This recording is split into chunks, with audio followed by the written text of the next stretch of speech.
গতকালে অনেক ঝড় ছিল, অনেক বাতাস ছিল। তো অনেক ঝড় আর বাতাসে গাছের বেশ কিছু গাছ একদম পড়ে গেছে। আবার কিছু কিছু গাছের ডাল একদম ভেঙে গেছে। তো আজকে এখানে আসছি ছাদে গাছগুলো ঠিকঠাক করতে।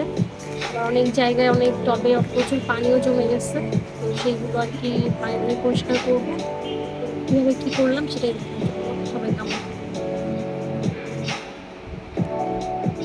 এই হলো ঝড়ের পরের আমাদের বাগানের অবস্থা। প্রায় গাছগুলো উপড়ে পড়ে গিয়েছে আর সমস্ত জায়গায় জল জমে আসছে।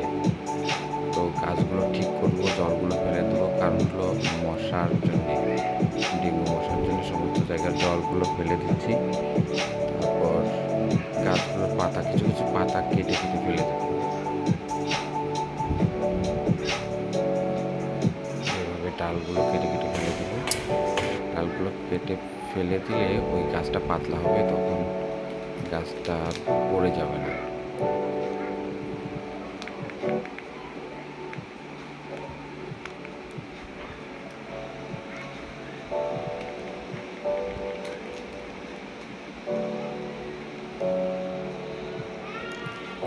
নয়নতারা গাছটা অনেক বড় হয়ে গিয়েছিল, এটা কেটে ফেলে দেব। এই ডালগুলো, এটা সাদা নয়নতারা ছিল, এখন অনেক রকমের নয়নতারা, অনেকগুলো চারা হয়েছে, তো কতগুলো ডাল কেটে ফেলে দেব। তো ডাল কেটে দিয়ে ওখানে ফুল সাজিয়ে রাখবো আমরা।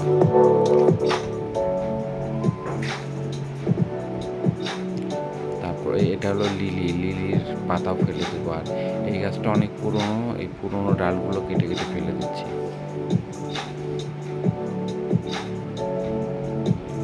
এগুলো দিয়ে সার বানাবো, এগুলো কেটে কেটে কোনো জায়গায় রেখে দিলে পচে এগুলোর থেকে সার হবে।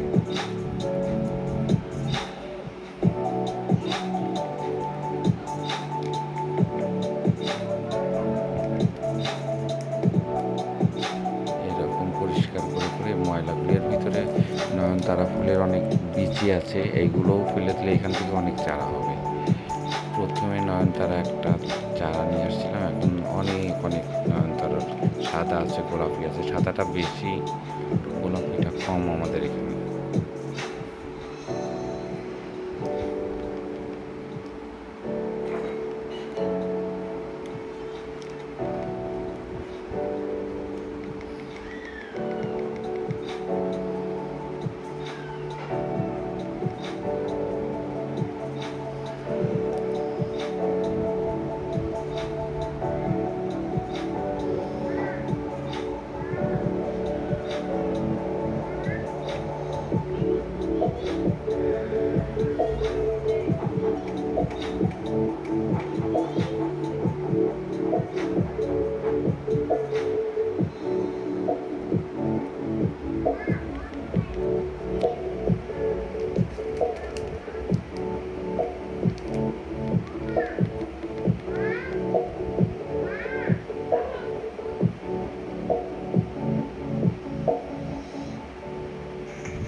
সন্ধ্যাবলতি গাছটা মরে যাবে আমার মনে হয়, কতগুলো গাছ মরে যাবে, তার ভিতর সন্ধ্যাবলতি একটা।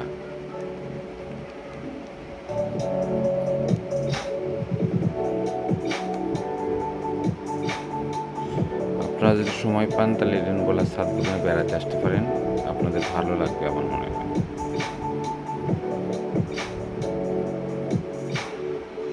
এই সমস্ত জায়গায় জল জমে গিয়েছে।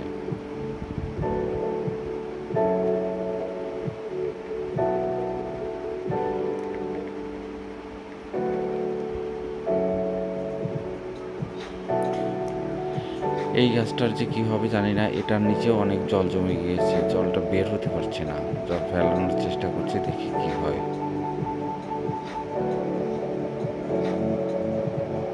আবার অনেক পুরনো গাছ এটা।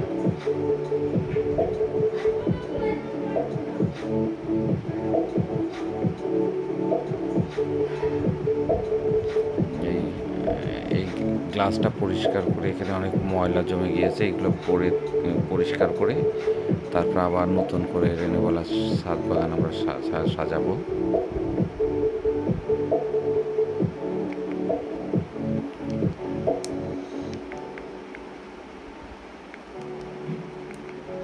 কলা গাছটার অবস্থা খুব একটা ভালো না। আমার রেণুবালার ছাদ বাগানে সবাই থাকে, পিঁপড়া থাকে, টিকটিকে থাকে, কেঁচো থাকে, সব থাকে।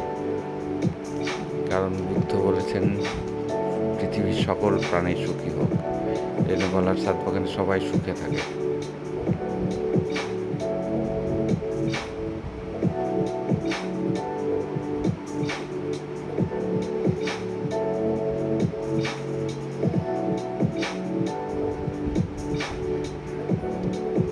কয়েকদিন আর জল দিতে হবে না। জল অনেক কষ্ট করে চৈত্র মাসে রেণুবালার ছাদ বাগান টিকিয়ে রেখেছিলাম। এই আমার বাগানের নতুন আকর্ষণ হলো কাঠগোলাপ।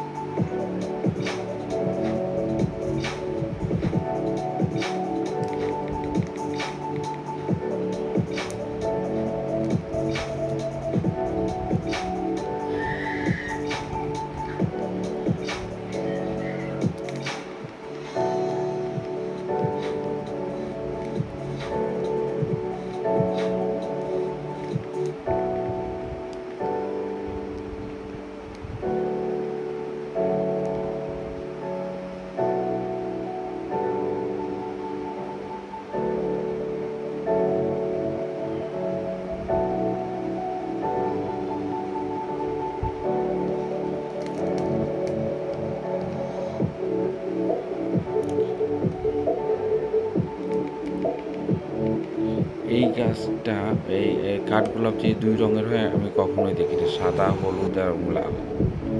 অলকনন্দা গাছটাও বেশ বড় হয়ে গেছে। আর এটা অ্যারোমেটিক জুঁই, এটা অনেক দিন ধরে কুড়ি আসছে কিন্তু ফুল ফুটছে না। এবার বৃষ্টিতে মনে হয় ফুল ফুটবে।